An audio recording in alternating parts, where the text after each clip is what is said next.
आप सभी लोगों को नमस्कार और स्वागत है आपका हमारे YouTube channel are science hub. यहाँ पर आपको 11th 12th 9th 10th jet तथा नीट से जुड़े हुए सभी टॉपिकों के कंप्लीट वीडियो मिल जाएंगे।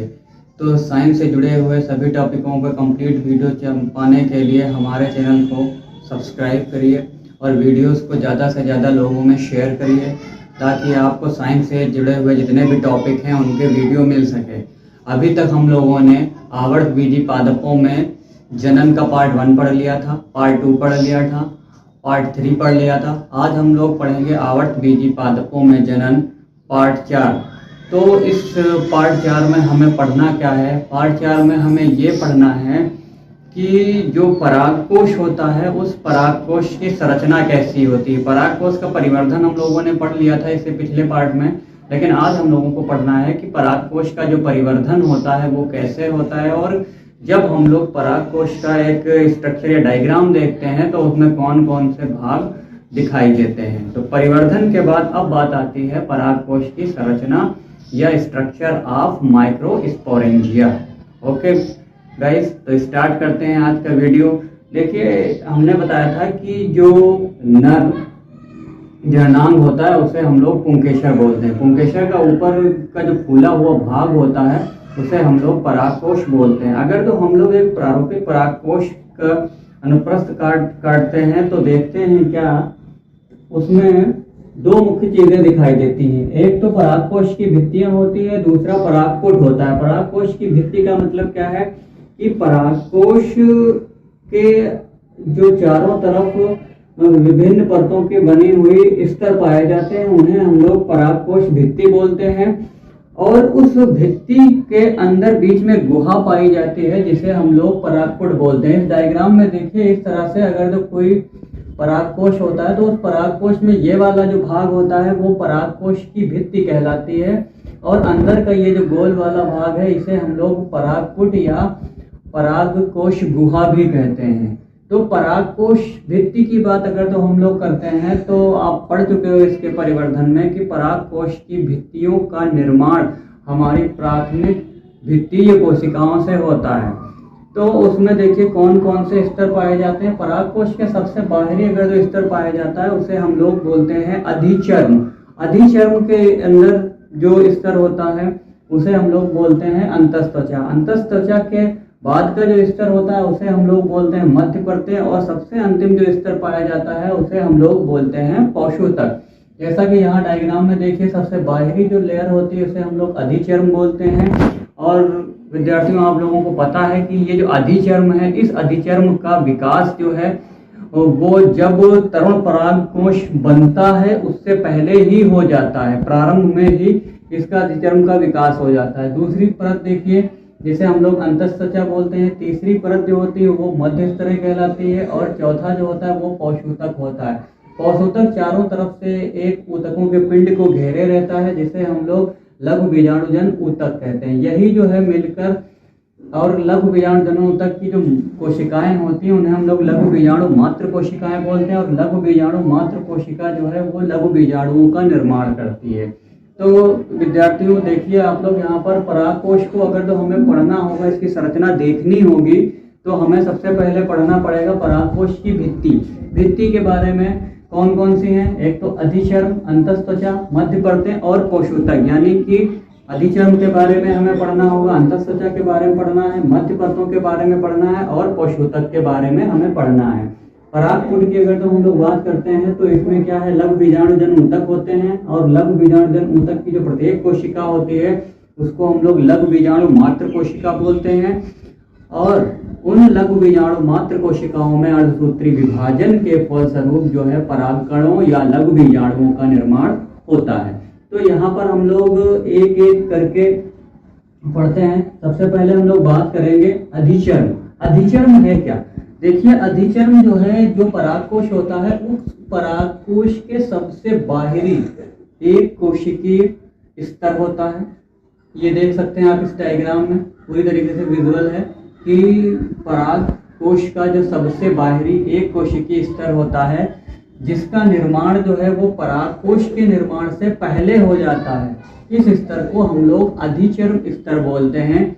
इसकी जो कोशिकाएं होती हैं वो मृदुतकी कोशिकाएं होती हैं और ये अपनत विभाजन करती रहती हैं।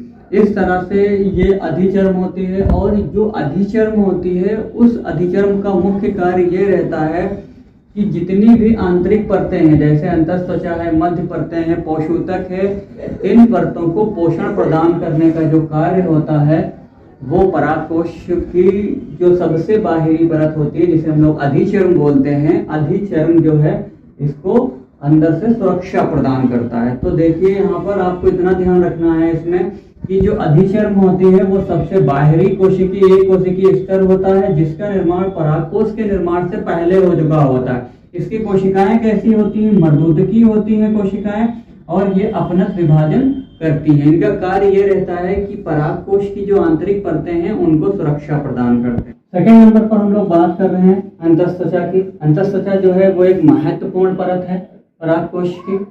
जो अंतःत्वचा होता है वो भी एक कोशिकीय स्तर है। यहाँ पर देखिए इस डायग्राम में ये जो विजुअल हमने किया है, ये स्तर जो है वो एक कोशिकीय स्तर है। लेकिन ये होता क्या है, जब ये परागकोश पूरा परिपक्व होने वाला होता है उस समय इसकी जो कोशिकाएं होती हैं वो अरीय दीर्घित हो जाती हैं। परागकोश जब परिपक्व होने वाला होता है तो इसकी कोशिकाएं जो है वो अरीय दीर्घित हो जाती हैं। इसकी जो कोशिकाएं होती हैं उनमें अल्फा सेलुलोज का स्थूलन पाया जाता है और अल्फा सेलुलोज की पट्टियां बन जाती हैं। जैसे आप लोग देख सकते हो कि मान लो ये जो है इस तरह से कोशिका है,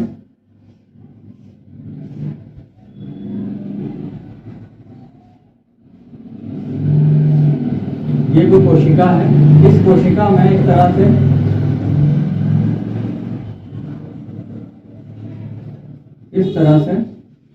अल्फा सेलुलोज नामक पदार्थ का स्थूलन या जमाव हो जाता है, जिसके जमाव के कारण इन कोशिकाओं में जो है वो अल्फा सेलुलोज की पट्टियां बन जाती हैं। जैसे ये कोशिकाएं हैं, ये सारी, इन कोशिकाओं में इस तरह से अल्फा सेलुलोज की पट्टियां बन जाती हैं। तो ये ध्यान रखिएगा कि जो हमारी अंतःत्वचा है उस अंतःत्वचा में जो कोशिकाएं पाई जाती हैं उन कोशिकाओं में अल्फा सेलुलोज नामक पदार्थ की पट्टियां पाई जाती हैं। अब आगे देखिए क्या होता है कि जो ये कोशिकाएं होती हैं ये आर्द्रता ग्राही होती हैं। ये जो कोशिकाएं होती हैं वो आर्द्रता ग्राही होती है, मतलब नमी को अपने में अवशोषित कर लेती हैं। नमी को अवशोषित करने का बहुत सारा के अंदर जब नमी की आवश्यकता होती है तो ये नमी को अवशोषित कर लेती हैं, अंदर देती रहती हैं। लेकिन जब परागकोश परिपक्व हो जाता है उस समय क्या है, ये स्फुटन में भी सहायक होती हैं। अंतःत्वचा की सारी कोशिकाओं में लगभग स्फुलन पाया जाता है, लेकिन कहीं पर कुछ ऐसे स्थान होते हैं, यहाँ पर देखिए इस तरह से ऐसे स्थान होते हैं जहां पर ये अल्फा सेलुलोज की पट्टियां नहीं पाई जाती हैं। अंतःत्वचा में कुछ ऐसे स्थान होते हैं जहां पर अल्फा सेलुलोज की पट्टियां नहीं पाई जाती हैं। उन स्थान को या वहां पर पाए जाने वाली कोशिकाओं को हम लोग ओष्ठ कोशिकाएं कहते हैं। ओष्ठ कोशिकाएं या स्टोमियम सेल वेरी इंपॉर्टेंट है। ओष्ठ कोशिकाएं कहाँ पाई जाती हैं? अंतःत्वचा में कुछ ऐसी कोशिकाएं होती हैं जिनमें अल्फा सेलुलोज के स्थूलन या अल्फा सेलुलोज की पट्टियां नहीं पाई जाती हैं। उन कोशिकाओं को हम लोग ओष्ठ कोशिकाएं कहते हैं तथा उन स्थानों को हम लोग स्फुटन स्थल कहते हैं। जब परागकोश का स्फुटन होने वाला होता है तो स्फुटन में सहायक जो कोशिकाएं होती हैं वो ओष्ठ कोशिकाएं ही होती है। तो यहाँ से दूसरा क्वेश्चन ये भी बन सकता है कि स्फुटन में सहायक परागकोश के स्फुटन में सहायक कोशिकाओं के नाम लिखिए, तो इन्हें हम लोग बोलते हैं ओष्ठ कोशिकाएं या स्टोमियम सेल। अब बात आती है कि इसका मुख्य कार्य क्या है। तो देखिए हमने बताया कि ये आर्द्रता ग्राही होती हैं, तो नमी को बनाए रखती हैं, और दूसरी चीज क्या है कि ये स्फुटन में सहायक होती है। ये इंपॉर्टेंट रोल प्ले करते हैं जब परागकोश का स्फुटन होता है। जैसे आप देखिए इस तरह से, मान लो ये परागकोश है द्विपालित। अब जब इसका स्फुटन होने वाला होता है तो यहाँ से ऐसे जो भाग होते हैं जिन्हें हम लोग स्फुटन स्थल कहते हैं, वहां से ये फट जाता है और पराग को कण जो होते हैं वो यहाँ से इस तरह से बाहर निकल जाते हैं।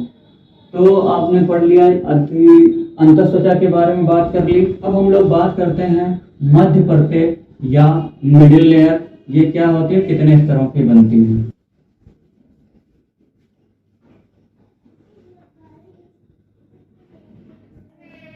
मध्य परतों के बारे में देखिए कि ये जो स्तर है यहाँ पर देखिए, ये वाला, ये तो हो गया आपका अधिचर्म, ये हो गया अंतःत्वचा। ये वाला जो स्तर है ये देखिए 3 परतों का मिला होता है। पहला जो स्तर है वो 1 परत का बना था, दूसरा जो स्तर था जैसे हम लोग अंतःत्वचा बोल रहे थे वो भी 1 स्तर का बन रहा था, लेकिन जो तीसरा स्तर होता है वो 3 या 4 परतों का बना होता है। 3 या 4 परतों का बना होता है, इस स्तर को ही हम लोग बोलते हैं मध्य परतें। दूसरी चीज ये है कि जो मध्य परतें होती हैं या ये मध्य स्तर होता है ये अल्पकालिक होता है। अल्पकालिक मतलब है कि जल्द ही नष्ट हो जाता है। जब परागकणों का अर्धसूत्रण होने वाला होता है या परागकणों का निर्माण होने वाला होता है, उससे पहले ये जो है स्तर पूरी तरह से नष्ट हो जाता है।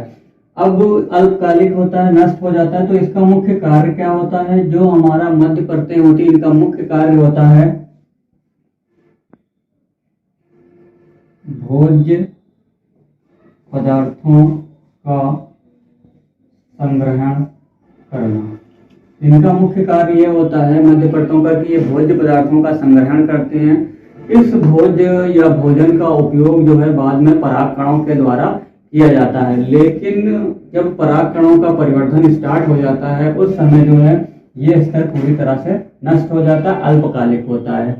अब यहाँ पर आपने 3 स्तर पढ़ लिए हैं, लेकिन कुछ नोट्स में पॉइंट है वो देख लीजिए। कॉक्सिया इंडिका में जो अंतःत्वचा होती है उसमें 2 स्तरीय पाई जाती है, प्लस जितने भी जलीय पुष्प हैं और कैस्टिगोमस पुष्प हैं उसमें अंतःत्वचा जो है वो अनुपस्थित होती है। तीसरा पॉइंट ये है कि जो लैमिनेसी तथा नाइजेरियसी कुल होते हैं उनमें मध्य परतें अनुपस्थित होती है। तीनों इंपॉर्टेंट पॉइंट है, तो ये ध्यान रखिएगा कि कॉक्सिया इंडिका में अंतःत्वचा 2 स्तरीय होती है, जबकि अदर पादपों में यानी जितने भी पादप हैं उनमें सिर्फ 1 स्तरीय पाई जाती है।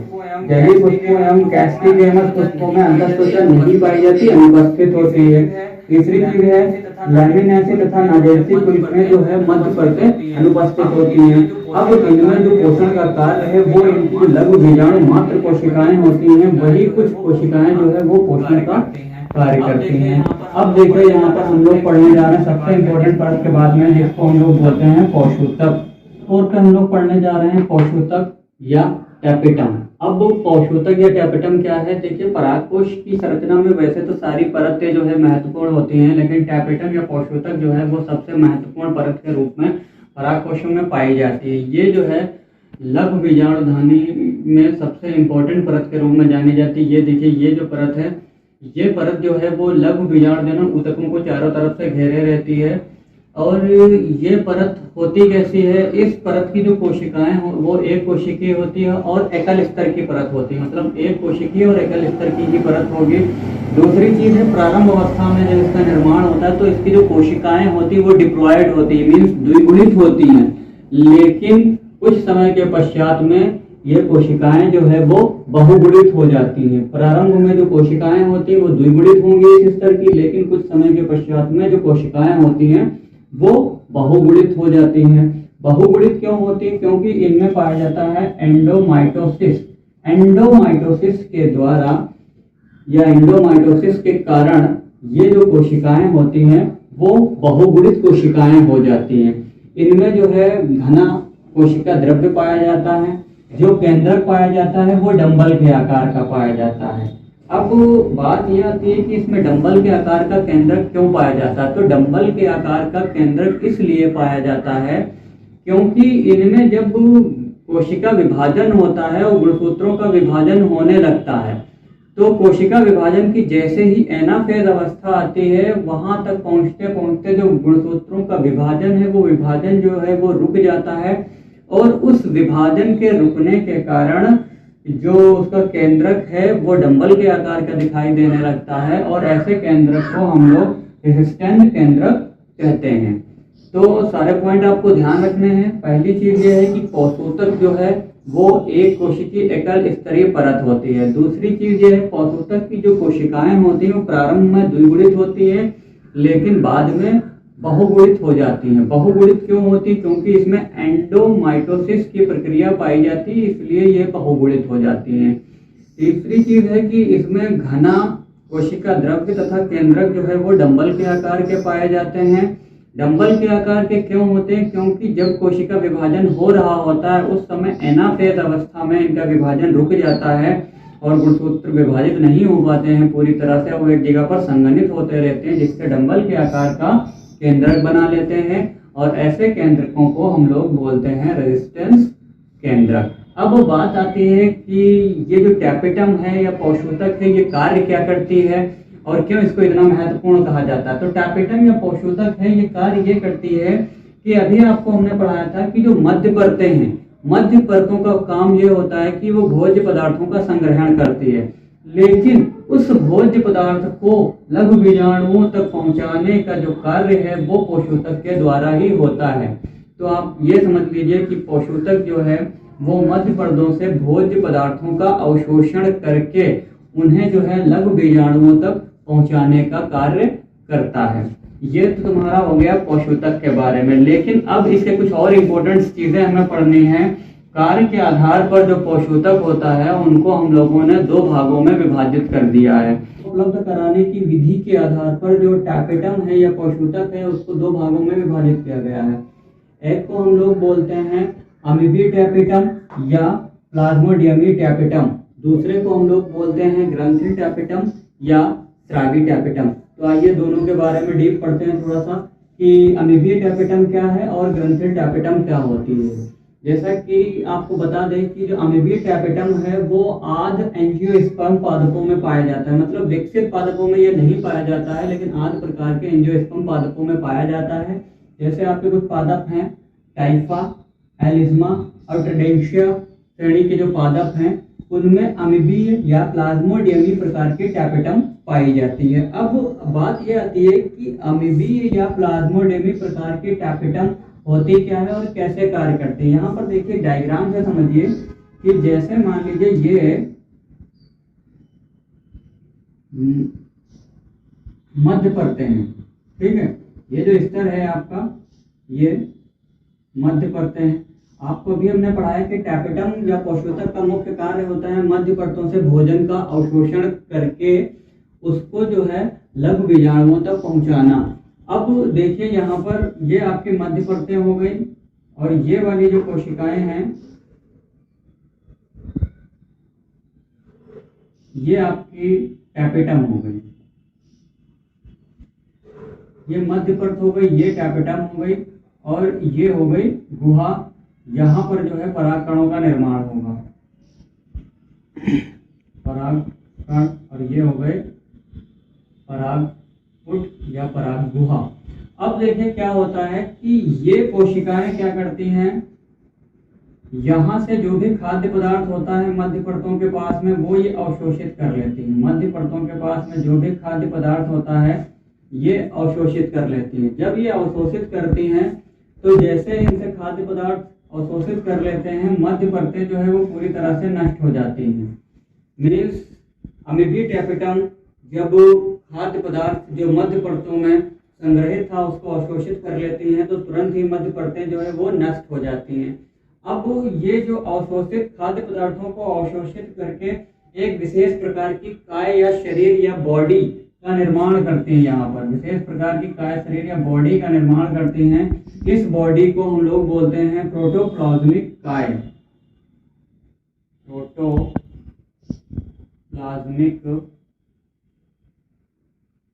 काय, ठीक है, बहुत इंपॉर्टेंट है, समझते रहिएगा कि जो अमीबी टैपेटम होती है वो मध्य परतों से क्या है पोषक पदार्थों को अवशोषित कर लेती है।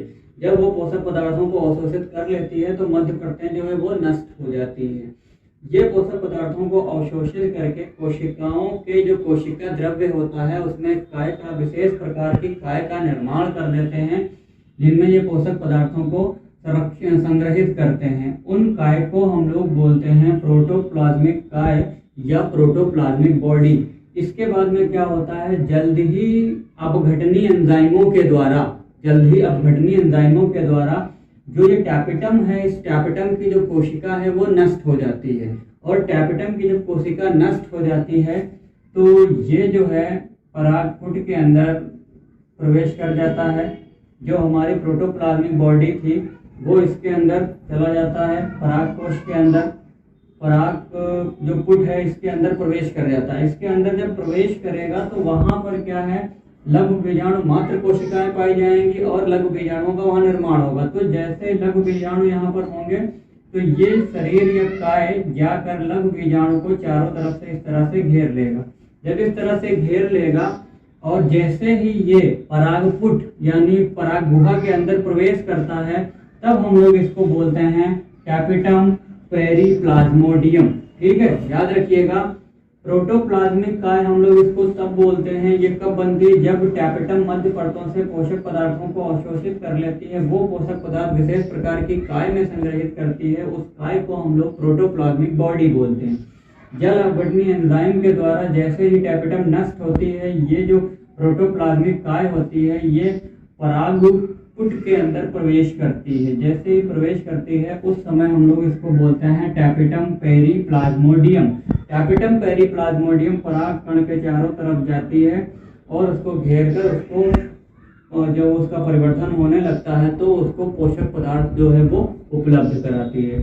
तो ये तो बात हो गई आपकी अमीबी टैपेटम की, जो आठ प्रकार के एंजियोस्पर्म पादपों में पाई जाती है, जैसे टाइपा, एलिज्मा और टेडेंशिया श्रेणी के जो भी पादप हैं। ठीक है, अब आगे हम लोगों को पढ़ना है ग्रंथिल टैपेटम। सबसे पहली चीज आपको ध्यान ये रखनी है कि जो ग्रंथिल टैपेटम है वो उच्च श्रेणी के पादपों मीन्स पुष्पीय पादपों में पाई जाती है, जैसे कैप्सेला। दूसरी चीज ये ध्यान रखना है कि जो ग्रंथिल टैपेटम है, ग्रंथिल टैपेटम जो पोषोतक होता है या ग्रंथिल टैपेटम हम लोग बोल रहे हैं इनको, तो ये क्या करती हैं, अब यहाँ पर देखिए जैसा कि इसमें ग्रंथिल टैपेटम क्या करेंगी, ये आपकी हो गई मध्य परतें, ये हो गई आपकी मान लो ग्रंथिल टैपेटम। अब ये क्या करती हैं, ये मध्य परतों से भोजन का अवशोषण करती हैं और अवशोषण करके यहाँ पर धीरे धीरे भोजन जो है वो स्रावित करती हैं। मीन्स यहाँ पर क्या है कि जो मध्य परतें हैं वो धीरे धीरे नष्ट होती हैं, एकदम से मध्य परतें नहीं नष्ट होती थी। जबकि अमीबी टैपेटम में क्या होता था कि जो मध्य परतें होती थी उनसे भोजन का अवशोषण होने के बाद में वो नष्ट हो जाती थी, लेकिन ग्रंथिल टैपेटम में ये जो है मध्य परतें इसके साथ में जुड़ी रहती हैं और धीरे धीरे नष्ट होती हैं। दूसरी चीज ये ध्यान रखिएगा कि ये ग्रंथिल टैपेटम जो होती है जब ये नष्ट होने वाली होती है तो अपने जो है जीव द्रव्य में विशेष प्रकार की वसा गोलिकाओं का निर्माण कर देती है। ये जो जीव द्रव्य है इसमें विशेष प्रकार की वसा गोलिकाओं का निर्माण कर देती हैं। इन वसा गोलिकाओं को हम लोग बोलते हैं प्रोयूबिस काय। वेरी इंपॉर्टेंट है कि प्रोयूबिस काय किसे कहते हैं, तो ग्रंथिल टैपेटम के कोशिका द्रव्य में विशेष प्रकार की वसा गोलिकाओं का निर्माण हो जाता है। इन वसा गोलिकाओं को हम लोग प्रोयूबिस काय कहते हैं। उसके बाद में क्या होता है कि ये प्रोयूबिस काय जो होती हैं, ये जो प्रोयूबिस काय है इसके चारों तरफ, ये इसके चारों तरफ ये इस तरह से स्पोरोपोलेनिन,